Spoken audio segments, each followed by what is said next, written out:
स्मृति ईरानी ने नरेंद्र मोदी से इस्तीफा कब मांग लिया था? क्या थी वो वजह जिससे स्मृति बेहद नाराज हो गई थी? आभार व्यक्त करती हूँ देश के प्रधान सेवक का। अमेठी को पहला मेडिकल कॉलेज 290 करोड़ से ज्यादा की लागत पर अगर किसी ने दिया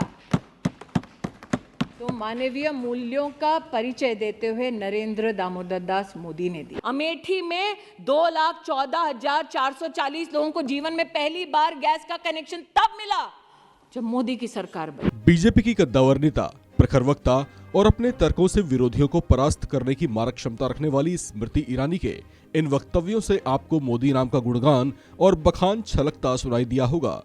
होना भी चाहिए, आखिर स्मृति ईरानी केंद्र की मोदी सरकार में मंत्री जो हैं। लेकिन ऐसा हमेशा से नहीं था। एक और दौर था जब स्मृति ईरानी नरेंद्र मोदी से इस कदर खफा हो गई थी कि उनसे इस्तीफे की मांग तक कर डाली थी। इतना ही नहीं, स्मृति ईरानी तो बाकायदा अनशन तक करने को तैयार हो गई थी।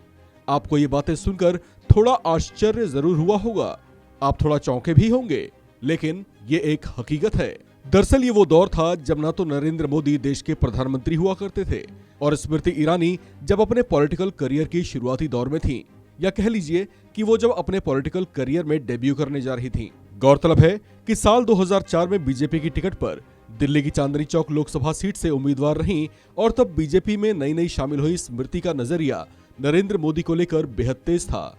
उन्होंने तब गुजरात के तत्कालीन मुख्यमंत्री रहे नरेंद्र मोदी पर बेहद तीखा हमला बोल दिया था। स्मृति ईरानी ने सूरत दौरे के दौरान गुजरात दंगों को लेकर मोदी से इस्तीफा देने की मांग कर डाली थी।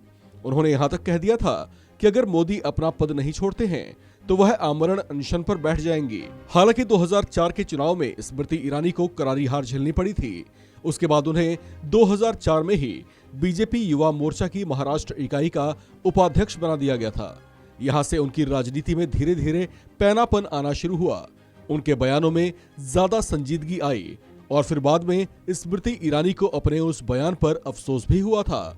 इस बारे में स्मृति ईरानी ने एक बार CNN IBN से बातचीत में ये माना था कि गुजरात दंगों पर नरेंद्र मोदी को लेकर उनका नजरिया बेहद क्रूर था।